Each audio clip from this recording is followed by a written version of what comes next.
E aí, turma do YouTube, sejam bem-vindos ao meu primeiro vídeo aqui no canal do Giuseppe Matheus. Eu vou estar trazendo aí algumas coisas que eu palestro, ensino, faço nas minhas mentorias. Eu vou estar compartilhando no YouTube totalmente aberto, para qualquer um poder consumir, criticar e a gente poder trocar. Meu nome é Giuseppe, eu trabalho aí, sei lá, uns quase 15 anos com engenharia de software, acho que vai dar 10 anos como arquiteto de solução. Faço vários tipos de treinamentos sobre práticas ágeis de desenvolvimento, sobre engenharia em si, e algumas mentorias. E esse aqui é o primeiro vídeo que para mim é muito especial, porque eu vou estar falando sobre um assunto bem polêmico que é agilidade. Ahn, por que que o canal está começando com esse vídeo? Porque muitas pessoas hoje não sabem responder o que é agilidade, muitas pessoas desenvolvedoras. Então, eu separei esse vídeo especialmente aqui para tocar nesse assunto. E a primeira pergunta é: você faz agilidade por quê? O que que é agilidade?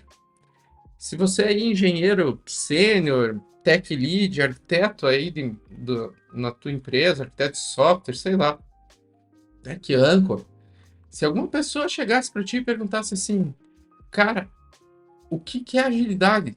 Por que que a gente faz isso? Seja lá o que isso for. É usar board? É fazer rápido? Essa apresentação aqui é para você que talvez não saiba a diferença de um código ágil e de um código tradicional, assim, não consiga perceber e talvez esteja meio perdido aí no dia a dia, né, sobre agilidade, né? Então, para entender isso aqui, a palavra agilidade dá a impressão que tem a ver com velocidade e tal, mas muito cuidado, vamos precisar fazer uma historiografia de software aqui. Eu gosto, porque eu leio bastante e falo muito sobre história da engenharia, história da indústria e tal, mas para a gente conseguir responder essa pergunta, a gente tem que entender como que a agilidade surgiu e por que ela é a solução de algum problema. Então, agilidade dá para entender que é uma tentativa de solução de alguma coisa. Mas se tu não entender bem o problema, você não consegue explicar o que que ela é. E você não consegue entender ela no teu dia a dia, nem na maturidade que você está de engenharia ou de agilidade, enfim, você não consegue entender nada. Então, bora lá para essa jornada. A apresentação, ela é dividida em duas partes do porquê que a agilidade surgiu.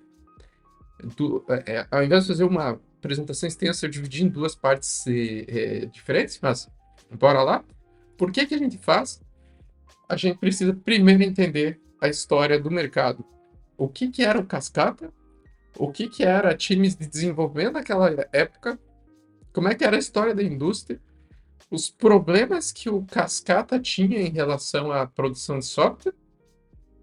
E qual que é a diferença dos dias atuais? O que que significa mentalidade ágil? O que que significa mentalidade de produto? Assim, muita gente está falando assim, pô, para de fazer projeto e faz produto. Mas o que que é isso? Na prática, gente, assim, não...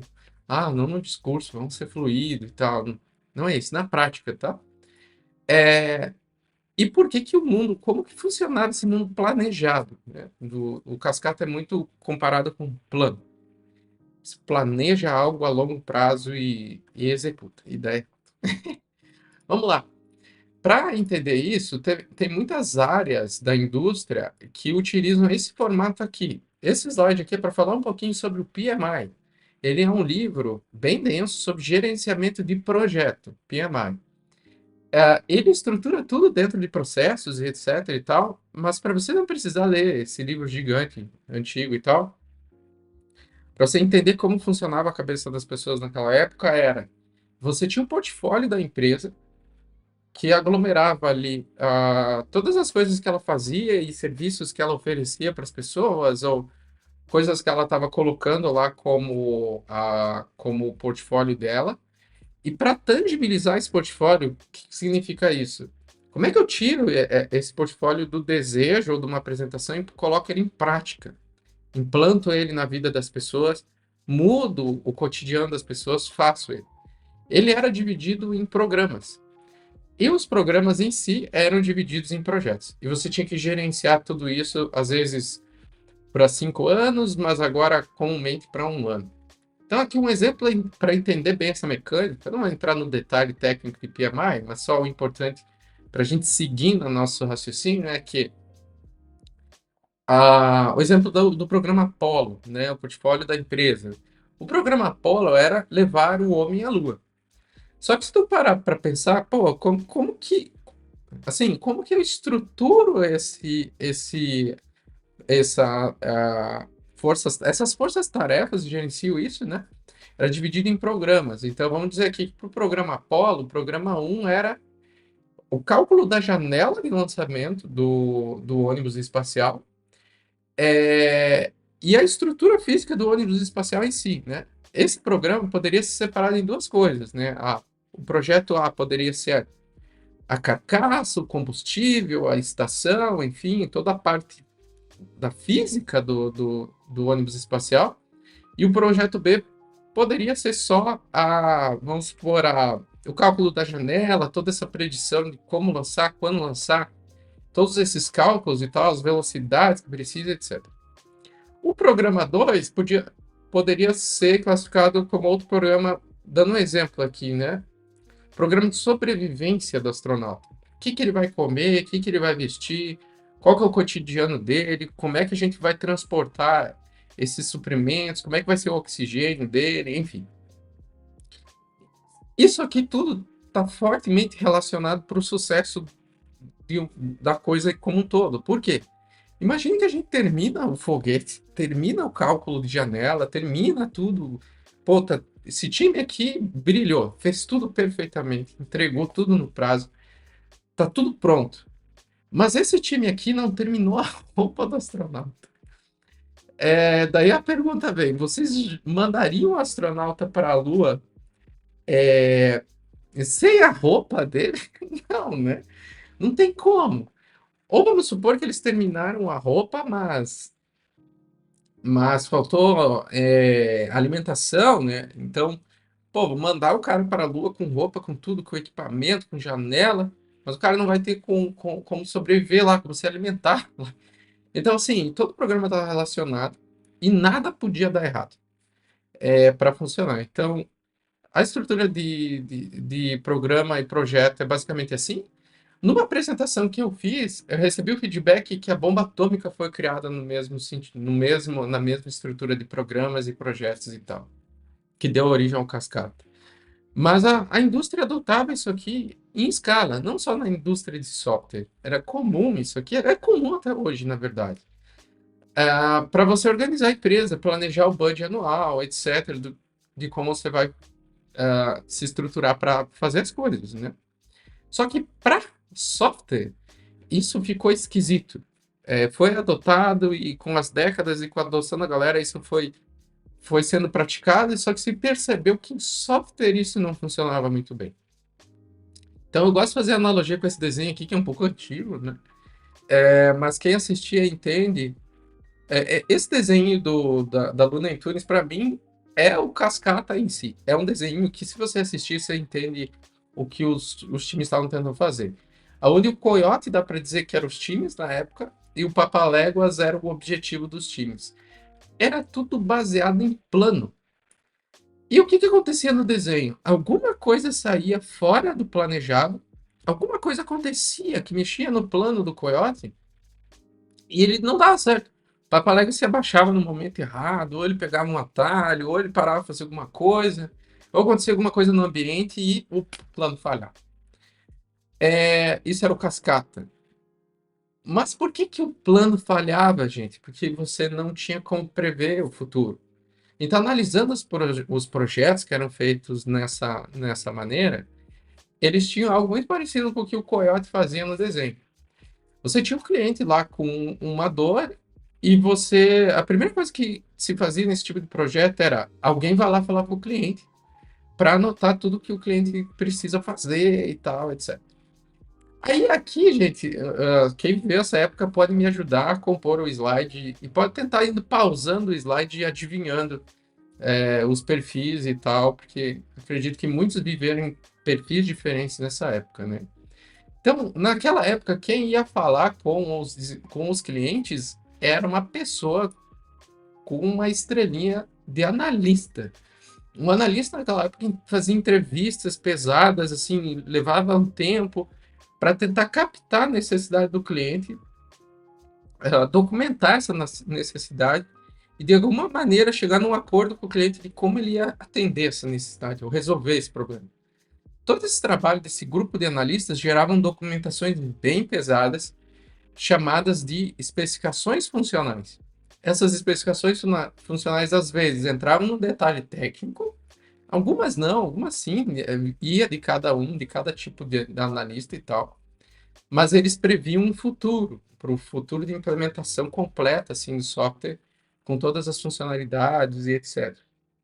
Isso gerava, gente, sem exagero, a pilha de documentos, assim. Às vezes eu pegava uma implementação que era simplesmente isso aqui. Quando eu ia imprimir e pegar as folhas daquilo, davam uns massinhos assim na minha mesa. Era surreal. Só que naquela época, em alguns lugares, existia um perfil que assumia depois do analista. Deixa vocês pausarem aqui, tentarem. Pode pausar agora, tentar adivinhar. Eu já vou mostrar aqui, mas em algumas empresas, quem pegava essa EF, essa grande volume de documentações, eram os arquitetos, ou em alguns lugares, analistas técnicos. Esses arquitetos, gente, eram pessoas com uma autoridade mais técnica. Eles tinham que dizer como que aquela especificação funcional ia ser suportada por software, tecnologia. Então, você pegava aquela pilha de desejos, assim, né, do cliente, do analista, e você tinha que dizer assim: nossa, para essa tela aqui eu vou precisar de uma tabela X, de um banco de dados assim, vai rodar de tal maneira, vamos usar Java aqui, JSF ali, eu estou falando só as tecnologia pré-histórica aqui. É, mas você tinha que gerar um documento dizendo raio-x desse funcional. Você tinha que gerar esse documento técnico dizendo o que as pessoas iam precisar construir, tangibilizando mesmo em código, em infraestrutura, em tecnologia. Isso, gente, gerava outra pilha de documentos que era a ET, a especificação técnica. Então aqui você já tinha duas bancas de TCC, né? O trabalho de conclusão do analista é EF e o trabalho de conclusão do arquiteto é ET. Nesse momento, tinha uma pilha azul de documento assim na mesa e alguém tinha que implementar. Vocês sabem quem pega essa pilha de documentos depois? Vocês podem pausar. Vou mostrar aqui. Alguns devem ter imaginado, mas quem vem depois é os desenvolvedores. Em alguns lugares vem o QA junto, né? O QA, o desenvolvedor. QA, eu digo o tester, né? Às vezes o desenvolvedor e os testers recebiam cópias dessas duas pilhas de documento. Então, o desenvolvedor pegava essa pilha para implementar e o tester pegava essa pilha para criar casos de teste, cenários de teste. Aqui era o caos, gente. Aqui nessa época aqui, eu acho que eu passei quase uns 6, 7 anos fazendo assim. Alguma coisa estava errada. Não fazia sentido. Sabe, quando você vê todo mundo fazendo aquilo, mas não parece ser uma coisa sustentável, uma coisa que funciona. Mas tinha que fazer, tinha que entregar, a gente precisava trabalhar.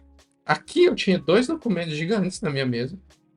E aí era muito esquisito, porque às vezes a EF não era tão nítida quanto o que precisava ser feito, tinha uma interpretação, vou dizer assim, da maneira como tinha que ser feito. E às vezes a ET, a especificação técnica, desculpa quem não viveu aquela época, a ET, ela era impossível de ser implementada. Às vezes o arquiteto descrevia uma query que não funcionava, ou que não tinha performance, ou que a modelagem não batia com a query, ou que a tabela não existia. Era um caos. E naquela época, quando o desenvolvedor fazia essa interpretação e desenvolvia esse software, a gente sempre caía, eu falando como desenvolvedor, tá, gente? A gente caía sempre numa indecisão. Ou eu travo o projeto dizendo que esses dois documentos são insuficientes, ou eu empurro e vou implementando o que faz sentido. E porque dá para entender a linha dorsal ali da funcionalidade. Então você consegue especular algumas coisas, preencher algumas lacunas que não estavam nos documentos e fazer. Só que isso gera um problema, gente, porque quando você implementa algo diferente do que foi especificado, aonde que você vai ter problema? Com o QA. E o QA vai ter um problema contigo, porque os casos de teste, eles sofrem do mesmo mal que o desenvolvedor sofreu. Não é tão nítido como você vai validar aquilo, e nem tecnicamente como você vai garantir aquilo. Então aqui existia uma briga, né? Existia. Muita gente viveu essa época onde QA e dev, né? Tester e desenvolvedor não se davam bem, porque existia esse conflito. Porque aqui já estava num ponto, né? Numa snowball, vamos supor assim, de desalinhamento muito grande. Enfim, aí existia aquele jogo de argumentos, né? Rolava um dado D20 de carisma aqui entre esses dois, mas a coisa chegava um momento que tinha que andar. Então, QA, desenvolvedor, os testers e desenvolvedores entravam em acordo e seguiam. Aí o projeto ia na base da desconfiança, do conflito, de leque, assim, desse leque de problemas, né? Desses furos e tal. E o cliente lá esperando, isso aqui rolando por um mês, 2 meses, 3 meses. Aí vocês imaginam quem pega agora esse código que foi construído e testado? Vocês podem pausar o vídeo, eu vou abrir aqui. Quem pegava tudo isso aqui era infraestrutura. Era um time que não tinha se relacionado com nada disso aqui até então. E nesse momento aqui, ele precisa pegar um zip, ou assim, pegar um zip e colocar essa aplicação running em algum lugar. Aí que a coisa fica muito louca, porque ele não participou de nenhuma dessas etapas. Então ele fica perdido no sentido assim, cara, quantos usuários vão bater aqui? Quanto de máquina você precisa? Qual que é a previsão de acesso? Que tipo de servidor você precisa? Cara, é tipo assim, infraestrutura, fala com os arquitetos, tenta bolar aí, e daí arquitetos e infraestrutura bolavam um ambiente, só que quando deployavam, não funcionava. Aí você ia questionar o desenvolvedor, cara, não está funcionando lá no ambiente. Pois é, na minha máquina funciona. E aqui nasceu esse termo, assim, muito comum do desenvolvedor dizer, na minha máquina funciona, e infraestrutura dizer, cara, não consigo botar running. Então o desenvolvedor ele fazia um checklist dizendo assim, cara, para botar running na minha máquina é assim. Aí eu pego essa listinha, passo para a galera de infraestrutura e digo, plano de liberação. Siga esses passos que é para conseguir pôr no ar a aplicação. Isso aqui, gente, não funcionava seguindo pé da letra de processos do PMI, mas como é que as coisas chegavam à produção, né? Senão não tinha software hoje rodando em muitos lugares, né? As pessoas percebiam esses problemas e como é que fala? Muito aprendizado de projeto, pessoas mais sêniores conseguiam contornar esses problemas, elas criavam hábitos para contornar esses problemas. Mas aí, gente, depois da infraestrutura, tem mais um time que pega toda essa bola de neve. Vocês conseguem imaginar quem é? Assim, quem pega tudo isso? Tem mais um time aqui. Opa, pode vazar o vídeo, tentar adivinhar. Quem pegava isso aqui, gente, era sustentação. Assim, galera da sustentação, eu tenho um enorme respeito por sustentação. Por quê? Gente, imagina pegar toda essa bola de neve aqui e sustentar. Você não teve participação nem na análise, nem na especificação das features, não conversou com o cliente nunca na vida, não conhece os desenvolvedores que escreveram aquilo, o contexto que eles estavam, a pressão que eles estavam, como que o tester validou tudo aquilo, como que a infraestrutura, a Cars conseguiu botar isso aqui no ar, mas você tem a famigerada missão de sustentar isso. Então, sustentação hoje é bem difícil por causa disso. A sustentação de projetos que derivavam desse modelo aqui eram sustentações muito, muito tensas, assim, para dizer ruins. As pessoas de sustentação não querem mais sustentação. É um trabalho muito chato. Então, por causa disso. Então, às vezes você olha que o produto poderia ser muito melhor, mas você não consegue mais arrumar isso com o produto já rodando, com todo esse débito técnico empilhado, né? Bati aqui no meu microfone. Então, esse era o caos, gente. E em todo esse projeto tinham prazos, né? Então, tinha lá o nosso famigerado GP, o GPzão, né? Que é o gerente de projeto. Ele o tempo todo tinha que deixar todo mundo aqui sincronizado e feliz e etc. Só que era muito ruim, gente. Por quê? Vamos analisar aqui, vamos avançar. O gerente de projeto tinha que fazer tudo isso aqui e eu agora, assim, anos depois, eu tenho até a pena do gerente de projeto. Imagina o caos, o estresse que esse cara vivia. Eu acho que o dia a dia dele era problema. Era alinhar problema e resolver problema e pedir prazo para a galera. Mas vamos lá, gente. Vamos refletir um pouco, fazer sinapse do que era isso aqui. Agora, o que, que tem a ver com agilidade, gente? Assim, por que, que tem que analisar essa cascatinha aqui para entender agilidade? Porque a agilidade, na época, começou a analisar isso. Antes do termo ter sido proposto em 2001, teve um grupo de pessoas que começou a analisar esse problema do cascata, essa cadeia de desenvolvimento. Eram pessoas já bem-sucedidas, já vamos chegar lá. Mas elas chegaram num modelo mental basicamente parecido com esse aqui, que era você tinha o interesse de um cliente ou um problema para resolver através de software, claro. Você planejava resolver aquele problema construindo algumas coisas de software, código. Você partia a partir desse plano para essa execução, você codificava tudo isso, mas você tinha um resultado não muito satisfatório. Ou que não resolvia o problema como um todo, ou às vezes porque o interesse do cliente mudou. E aqui tem um duplo fator aqui. Você não ter resolvido o problema com eficácia, e o problema pode ter mudado, o interesse pode ter mudado. Então você tem um lag aqui até. Lag é você tem um atraso até o dia que você percebeu o problema até o dia que você deployou a solução, né? E quando era feito isso, a gente percebia que o software não atendia nem o problema, ou não como um todo, ou o interesse do cliente mudava, ou as coisas mudavam, e a gente tinha uma grande etapa chamada de homologação. Essa grande etapa de homologação era um momento que todo mundo sentava junto para resolver os problemas. E por algum motivo, essa etapa parecia muito eficaz. E ela é mais parecida com o ágil do que o cascata em si. Porque os desenvolvedores e os testers e os analistas e os arquitetos, em etapa de homologação, dada a criticidade dos prazos, eram forçados a trabalhar junto, eram forçados a parear.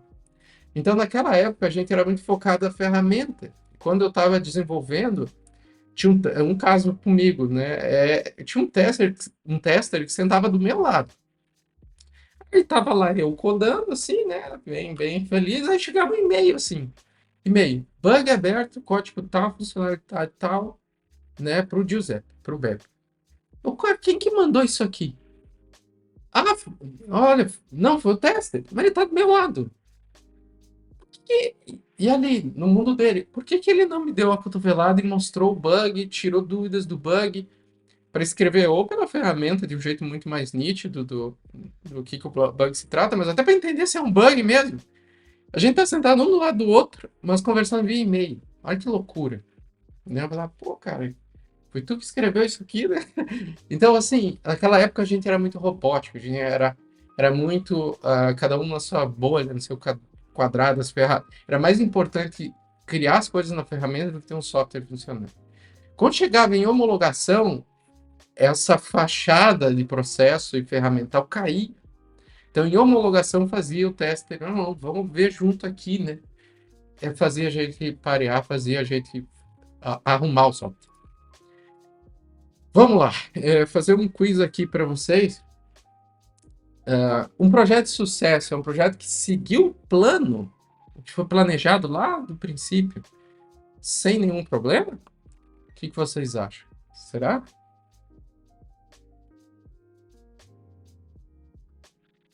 Aqui, essa pergunta ela tem uma pegadinha nela. Porque quando você define um plano e executa o plano com sucesso, não significa que o teu cliente teve sucesso. Essa é uma das maiores dificuldades como pessoas desenvolvedoras, porque a gente foca muito na linguagem, muito no eu preciso criar uma tabela, eu preciso codificar um controller. Não, velho, você precisa atender o teu cliente. Então, muitas vezes a gente achava que o sucesso era o build, era botar no ar, era codificar as coisas, era a tecnologia em si, a sintaxe, enfim, do meu código. E a gente acabava perdendo, acabou perdendo em algum momento, essa percepção de que a gente estava resolvendo o problema de alguém com código. Então, que é uma brincadeira que, gente, para agilidade, pouco importa a linguagem, sinceramente. O que importa é a gente entender que a gente resolve o problema de alguém através de código. Então aqui tem uma brincadeira, né? Por que que o C ganha sempre pelado? O C ganhou na mesa aqui, mas a gente não usa C para fazer um produto, uma API, um app. A gente usa outras linguagens. Então a gente precisa muito na agilidade, de capacidade de abstração e de mudança, enfim. Depois eu vou entrar nesse ponto. Então era mais uma brincadeira mesmo. Então, mudando um pouco a pergunta anterior, deixando vocês pensar um pouquinho, o que que é um projeto ou um produto de sucesso para vocês? Se essa pergunta valesse R$ 1 bilhão, o que que vocês responderiam? Imagine isso agora. Antes de vocês responderem mentalmente, eu vou dar algumas sugestões aqui do que seria um projeto de sucesso. A, foi implementado seguindo todos os detalhes da especificação. B, foi entregue dentro do prazo. C, utilizou as tecnologias mais avançadas do mercado, ou a melhor linguagem disponível, o maior hype que teve aí. Agora botou IA em tudo. O que usou no pipeline automatizado, o que não apresenta bugs em produção, ou que resolve e continua resolvendo os problemas das nossas usuárias, pessoas usuárias ou clientes. Por incrível que pareça, gente, eu não sei se muitos chegaram na resposta correta, vou revelar aqui, é a letra E. Porque a gente produz software para resolver o problema de alguém. Mas eu já rodei essa dinâmica aqui em muitas empresas nos últimos, sei lá, 5 anos, 6, eu acho. E eu também rodei em universidades, onde tinham pessoas que estavam começando a se envolver com o mercado de trabalho. Nessas universidades, por incrível que pareça, os alunos lá que nunca codaram, nunca participaram dessa confusão toda aqui, acertaram a resposta. É a letra E. Mas dentro das empresas, a maioria responde a letra B. Olha que engraçado. Por que que o sênior de mercado responde a letra B e esquece daí? Eu não sei, tá, gente? Eu não sei se é o retorno do waterfall, se a gente entra num dia a dia, fica bitolado no dia a dia, esquece o propósito de ser um desenvolvedor de software e acaba achando que entregar no prazo é o que define o meu sucesso como engenheiro ou não. Mas a letra E, no ponto de vista de agilidade, é a correta. Mas qual era o problema? Né? O porquê que qual o que que a análise determinou no fim, né? O que que essas pessoas chegaram à conclusão? Que especificações e planos em desenvolvimento de software, na indústria de software, depende que o que foi descrito ou especificado no momento do plano não mude. Enquanto você estiver codando, as coisas não podem mudar. Porque se mudar, vai impactar lá na ET, na EF, nas especificações do arquiteto, no analista, no desejo do cliente e vai cascatear naquela. Vai fazer um efeito cascata mesmo. Olha que legal o trocadilho. Faz esse efeito cascata de desalinhamento naquela estrutura inteira. Então, a gente depende que, fazendo de trás para frente, o desenvolvimento de software seja feito em cima de requisitos estáveis, de um mercado estável e de um cliente estável, mas no sentido de não mudar. Aí vem a grande pergunta, gente. Outra coisa que vocês pensarem. Vocês conseguem congelar o mercado?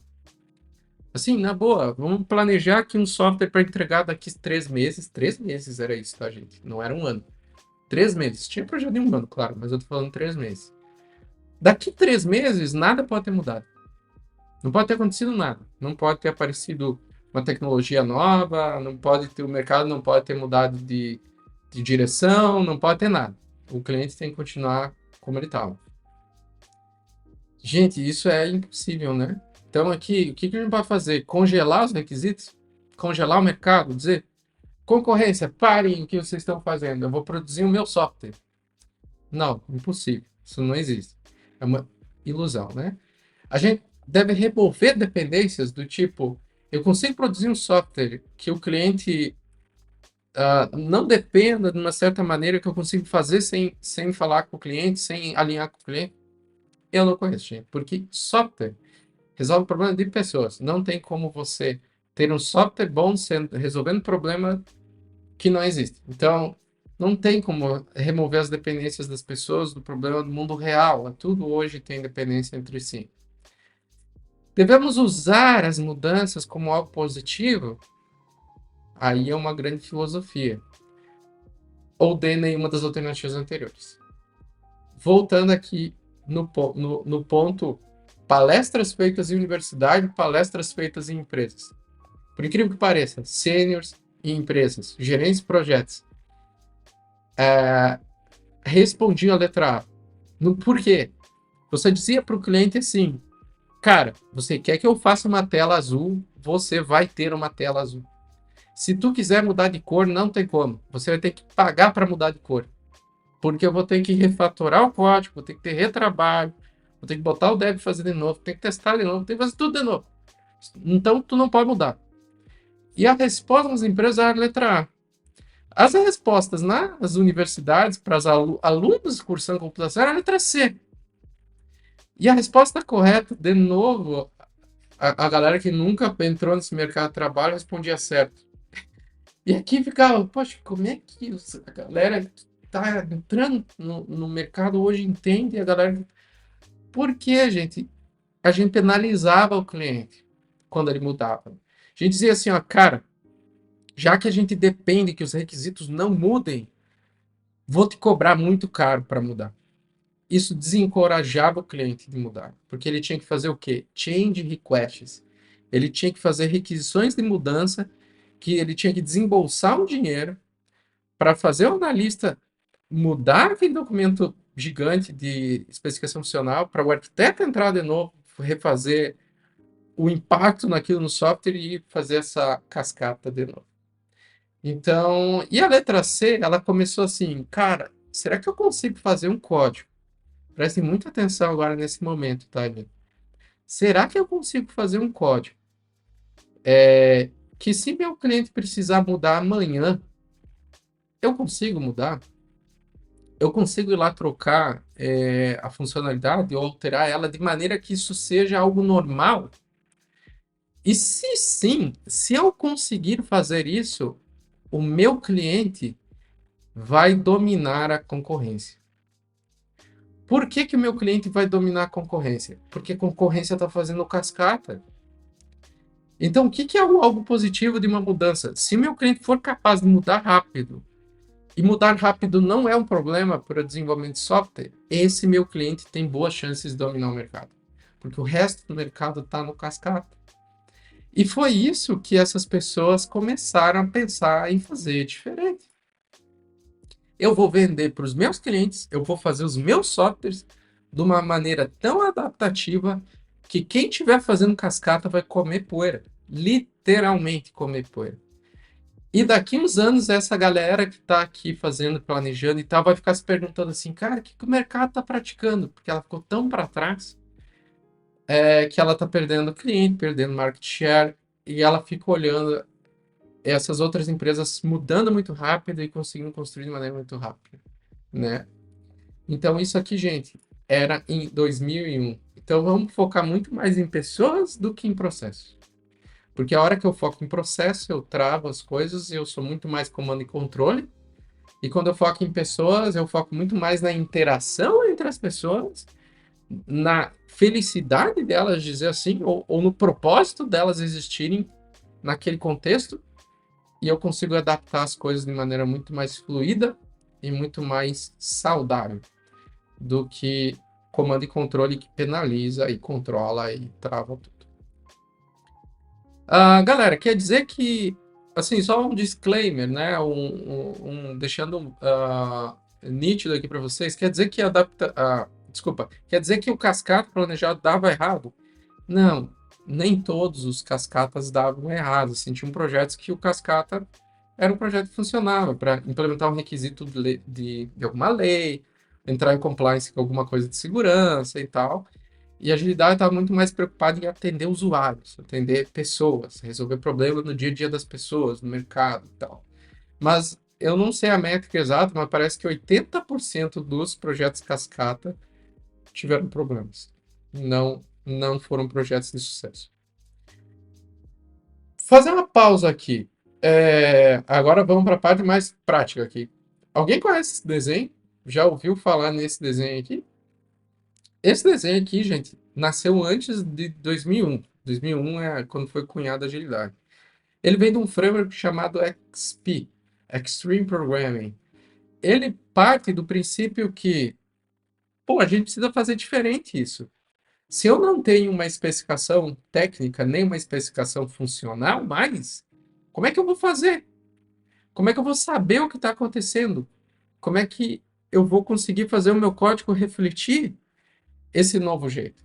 Então, o XP começou a vislumbrar essa maneira de fazer, que era muito mais a interação das pessoas e muito mais troca, de maneira muito mais rápida do que a ET e a EF. Esse aqui é um ciclo de feedbacks de código mesmo. Mas o criador desse loop aqui no XP foi o responsável por juntar toda essa turma de engenharia aí e propor o que eles chamaram de agilidade. Eu vou deixar um tempo aqui para vocês imaginarem quem foi esse cara. Se vocês conseguem dizer assim, foi esse cara que fez isso. O grupo que criou esse termo agilidade, esse manifesto, foi um grupo que estava tentando desconstruir o cascata e fazer diferente. Mas eles não sabiam como. Então, o criador de XP, é o Kent Beck, propôs uma reunião com essa galera numa estação de esqui chamada Snowbird. E lá, todos eles chegaram na mesma, em sincronia, assim, cascata dá errado, todos nós aqui fazemos diferentes, estamos muito bem de vida, nossas empresas estão com muito sucesso de software, grana, tudo muito bem de vida, porque estar numa estação de esqui também, né? É, Só que eles falaram assim: vamos escrever um manifesto para compartilhar com o mercado esse jeito de fazer que funciona. Então, lá nessa estação de esqui, eles se dividiram entre, se eu não me engano, em 4 post-its. Aí tem livros como o Clean Agile, que o Uncle Bob, que era um dos envolvidos, descreve como é que foi o dia lá nessa estação de esqui, que foi bem interessante. Cada um pegou um post-it e fizeram uma espécie de dinâmica visual. E o Jeff Schutterman, que escreveu o Scrum, basicamente o Scrum não era para TI. O Jeff Schutterman era militar da aeronáutica, se eu não me engano. Tem diploma de medicina também, acho que neurológico, alguma coisa assim. Neuromedicina. E ele começou a usar o Scrum na TI porque começou a funcionar. Então, o Jeff Schutterman, olha só, gente, como o Scrum é uma coisa legal de estudar. No livro dele, que se chama A Arte de Fazer o Dobro na Metade do Tempo. Eu acho que eu tenho esse livro aqui, mas não vou mostrar agora. Ele fala, gente, que o 11 de setembro podia ter sido evitado. Isso foi arrepiante para mim nesse livro. Estou dando um spoiler do livro aqui. Por favor, leiam. Por que que o 11 de setembro podia ter sido evitado? Porque o FBI estava fazendo cascata e ele já tinha no banco de dados dele dados suficientes para identificar um possível ataque. Só que ao invés de ele fazer pequenas releases, que era a proposta do Shutterman, com o Scrum, ele queria terminar tudo para homologar. E o que aconteceu? O 11 de setembro aconteceu. Mesmo eu tendo os dados, desculpa, gente, é minha emoção aqui. Mesmo eu tendo os dados que eu podia ter evitado o 11 de setembro usando agilidade, pequenos releases e Scrum. Enfim, aí a galera chegou, né, num ponto que eu queria que todo mundo chegasse aqui. Cara, eu não sei o que é desenvolvimento ágil. Para entender isso, vamos olhar o manifesto, né? Aí vocês devem pensar assim: ah, caramba, Beb, você vai jogar o manifesto ágil aqui no vídeo do YouTube. Sim, só que agora é com contexto. Se a gente analisar cada item aqui, o manifesto ágil ele parte do ponto que você viveu esse problema do cascata, para você entender ele. Porque se tu lê ele sem ter vivido o cascata, sem ter, cara, assim, ter sofrido com aquela época de desenvolvimento de software, você não entende ele. Fica uma coisa meio que, pô, vamos abraçar as árvores aqui. Não, gente, olha só. Isso aqui é meio óbvio para mim. Indivíduos e interações mais que processos e ferramentas. É muito mais caro eu manter um processo, uma ferramenta, do que dar uma cotoveladinha aqui do meu colega e parear com ele, conversar com ele. Vamos codar aqui, vamos resolver, vamos fazer a tela. É muito melhor eu conversar com o cliente e entender o que, que ele precisa resolver, o que ele precisa ser feito, do que mandar uma pessoa especificar o que eu preciso codar. Então, aqui as coisas começam assim, meu Deus, cara, isso aqui é óbvio. A documentação, não adianta eu ficar fazendo a documentação que mais me trava do que ajuda. Se amanhã tudo pode mudar, qual o valor de eu ficar documentando tudo? Assim, nos mínimos detalhes, né? Tem que ter uma documentação mais leve, que eu consiga equilibrar as mudanças com base em conhecimento. Eu preciso parar de penalizar o cliente com change request, de dizer, cara, vai te custar milhares ou dezenas de milhares de reais, sei lá, de dólares para você trocar uma feature. Eu preciso entregar para ele algo que seja mais fácil dele alterar e mudar a direção do negócio dele, porque isso aí vai botar ele na frente dos outros no mercado. E não penalizar mais ele por contrato. E o meu código tem que ser capaz de mudar amanhã. O que eu estou codando hoje pode mudar completamente amanhã. Dito isso, gente, manifesto não é especificação. O que eles disseram aqui? A partir desse manifesto 2001, nós vamos tentar alcançar esses 4 pontos. Eles não tinham a resposta para muita coisa, por isso que o Scrum foi uma tentativa, e o XP, claro, era uma proposta para ajudar a seguir essa direção desse manifesto. 2001, gente, não existia microserviços aqui, não existia muita coisa que a gente fala hoje, tá? Então vamos lá. Eu fiz essa apresentação em muitos lugares, eu falei. Olha só, gente, eu quero compartilhar com vocês algumas coisas muito legais assim que eu vi. Pessoas que nunca entraram em projetos de TI com deadline e tudo mais, acabaram recriando muitos ritos. Olha só o que aconteceu, vou explicar. Eu deixei um tempo para vocês lerem aqui, mas agora vou explicar. Na universidade que eu fiz essa palestra lá no Rio Grande do Sul, em Passo Fundo, no IFSU, uma galera começou a falar assim, cara, já que o cliente pode mudar tudo a qualquer hora e o cliente está falando com qualquer um da equipe, a gente todo dia precisa se reunir para falar, conversar, se sincronizar se alguma coisa mudou. Ah, que legal, como é que vocês fariam isso? Aí sugestões, a gente podia todo dia antes de começar o turno conversar sobre isso. E outras pessoas disseram assim, vamos marcar um café no fim da tarde. Galera, pessoas de 19 anos que estavam começando computação, 18, 19 anos, 20 no máximo, recriaram a Daily sem nunca ter visto a Daily na vida. Sem nunca ter entrado numa empresa de TI, ter feito a, a Planning. Algumas pessoas começaram a falar assim, pô, o cliente não pode pedir uma coisa para mim e pedir outra coisa para você, né? Para outro dev. Como é que a gente sincroniza? Cara, vamos escrever em pequenas frases, pequenos parágrafos do que a gente está fazendo. A galera na universidade começou a vislumbrar algo parecido com cartas de usuário, ou com cartão confirmação, cartão conversa confirmação. Pessoas que nunca fizeram Scrum na vida.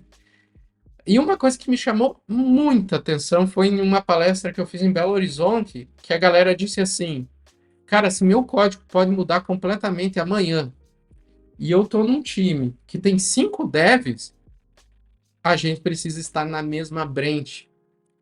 E aí começou a nascer o CI naquela época, por causa disso, Continuous Integration.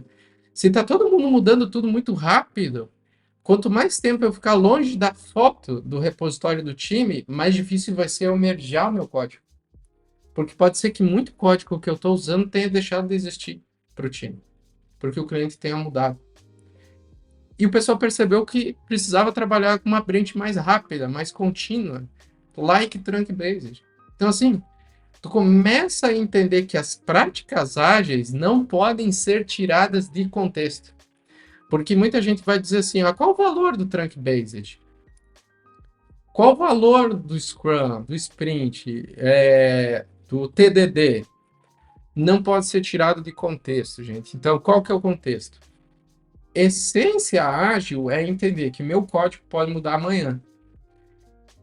Essência ágil é eu saber, na essência, que meu cliente ele lidera o mercado se ele conseguir implementar essas mudanças de maneira muito rápida. Se eu permitir ele disso. Isso é a essência.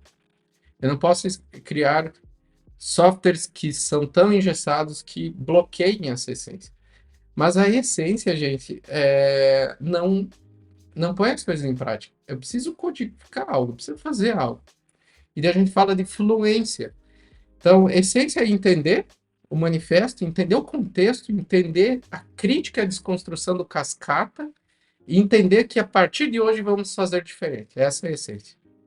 A fluência é como eu executo isso tudo e qual a qualidade dessa execução. O primeiro nível de maturidade dessa fluência pode ser dita como maturidade ágil também, é gerenciamento ágil. Eu preciso gerenciar diferente. Eu preciso gerenciar de uma maneira que faça sentido para essa mentalidade. E aqui são esses post-its rosa, vermelho e branco. Gerenciamento.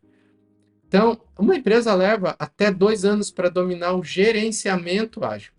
Aprender a gerenciar projetos dessa natureza que mudam o tempo todo.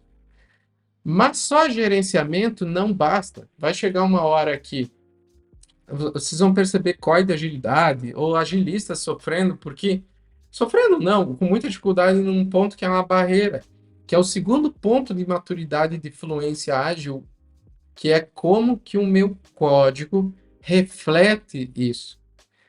Então, um código, você não consegue olhar para um código e dizer, esse código é ágil.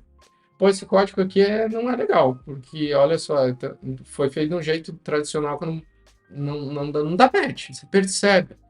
Se a sua TI não tiver maturidade nesse nível aqui dos post-its preto e branco, o gerenciamento vai ser muito, vamos supor assim, desperdiçado, assim dizer, ou ele não vai dar muito match porque está sendo entregue, vai ficar um cascalho, o pessoal brinca, e ao mesmo tempo, se a TI não entende de agilidade, da essência ágil, ela não vê valor em evoluir o preto e branco. Isso que eu estou falando aqui, gente, não é inventado por mim. Isso aqui é baseado no estudo de anos dos signatários da agilidade. Então, quem cunhou esse slide aqui, na verdade, se chama James Shore e Diane. A Diane, hoje, eu acho que ela é chefe, se eu não me engano, do COI de agilidade da NICE. Ambos signatários também. O Martin Fowler palestra esse slide aqui, que eu estou palestrando aqui no Brasil, vamos por assim. O Martin Fowler palestra pelo mundo. Porque é uma coisa tão básica que os engenheiros de software perderam no meio do caminho por alguma razão. Voltando aqui, post-it preto e branco leva até 4 anos. Então vamos somar aqui 2 anos para aprender a gerenciar, mais 4 anos para aprender a codar, assim. Então a gente está falando aqui de uma jornada de no mínimo 6 anos, talvez, para uma empresa que sabe onde quer chegar. Isso é vital, gente. Por quê? Quando você sabe onde você quer chegar, eu estou falando da maturidade de engenharia de software, uma TI bem resolvida com as suas maturidades de tecnologia. O que eu vi no mercado até hoje, gente, é que 1%, assim, gente, eu tenho que achar verba para fazer um benchmark aqui, mas pouquíssimas empresas sabem esse caminho.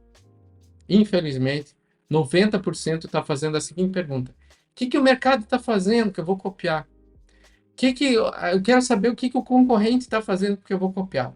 Por quê? Ela não está resolvida com esse caminho. Ela precisa olhar o que os outros fazem e copiar.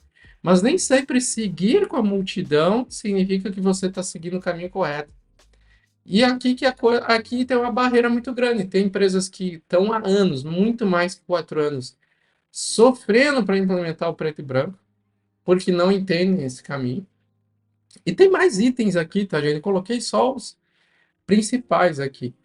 E tem empresas que já ultrapassaram essa barreira de maturidade, que a gente fala muito de optimizing, onde a fluência já passou do gerenciamento, já passou do coding, gerenciamento, post-it vermelho, coding e delivery de código e software é o preto e branco, e elas ultrapassaram essa barreira que é chamada de strengthening, que elas estão, a TI dessas empresas estão fortalecendo a própria empresa, porque a maturidade de influência ágil delas com software é tão alta que elas conseguem vislumbrar coisas que as outras empresas só conseguem ver em palestra ou em materiais e fica uma coisa distante.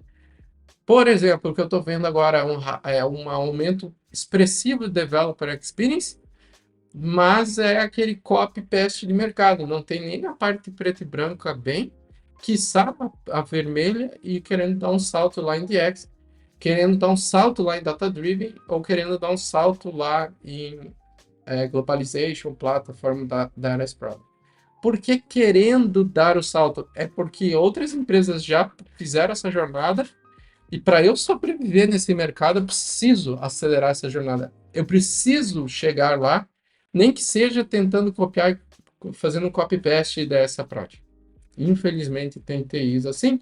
Se tu se identificou em algumas dessas TIs, não era a intenção, mas provavelmente sim. Vamos lá. E aonde entra essas outras coisinhas aqui, gente? Movimento ágil, Go to Cloud, DevOps, G11N, Big Data, transformação digital, Developer Experience, Indústria 4.0 e agora a gente está vivendo o mito do desenvolvedor 10x ou das Generative AIs. O que é isso, gente? Não é fluência ágil, é o mercado andando, é o mercado forçando a mudança, é o mercado batendo na tua porta. E aí, você vai fazer o que sobre esse item aqui? Aí, TIs que têm a maturidade em engenharia conseguem responder a isso aqui de maneira muito mais fluida. Aí que a gente fala de innovation, que era um dos itens dos post-its azuis. E, por exemplo, ninguém previu pandemia. Então, uma TI que foi impactada e estava nesse ponto de maturidade aqui, sofreu demais na pandemia, demais na digitalização das coisas. Uma empresa que estava aqui assumiu a liderança na pandemia, conseguiu mudar os produtos de uma maneira muito rápida, conseguiu inovar muito rápido.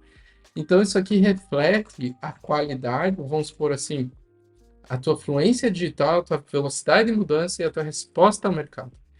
Cada vez que o mercado dá uma mudada de direção, a tua empresa ou ela vai mais para trás ou vai mais para frente, dependendo da maturidade da tua TI. Gente, eu queria mostrar aqui que existe vou deixar para outros vídeos, mas existe uma certa arrogância, né, no desenvolvimento ágil. Por quê? O que eu quero dizer com arrogância? Engenheiros que conseguem chegar no fim desse túnel, às vezes acham que só o código por si só vai responder tudo. Não, gente, a gente ainda depende dos outros papéis, a gente depende da jornada de cliente feita por um bom time de produto, a gente depende do nosso gerente de projeto, do nosso PO, do nosso planejamento de discovery contínuo, de descoberta contínua, de gerenciamento, do nosso Kanban, e a gente também depende das práticas de engenharia, mas eu só queria dizer nesse slide aqui que, no fim, a gente tem três grandes pilares que juntos precisam trabalhar para chegar numa plataforma ou num produto. Não adianta nada eu saber TDD, trunk-based, etc., ser ninja com tecnologias, se a minha jornada não é muito boa, não tem usabilidade, não é uma coisa legal para o cliente, se a minha descoberta não é contínua, eu acabo criando uma falta de... não consigo alimentar esse backlog para esse time.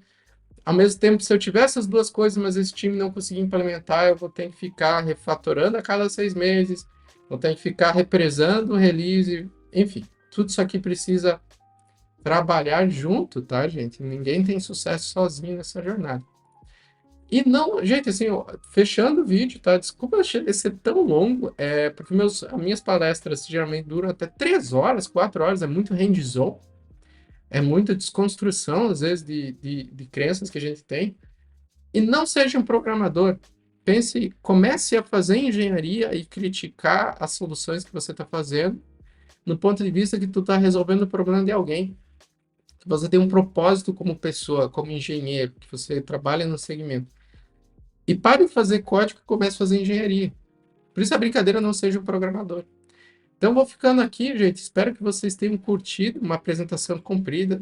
É o primeiro vídeo no YouTube. Eu vou começar a trazer vídeos de cada um daqueles post-its. Eu quero trazer para o YouTube como fazer o TDD, como fazer BDD, como fazer trunk based, uma maneira bem prática, bem direta ao ponto, assim, sem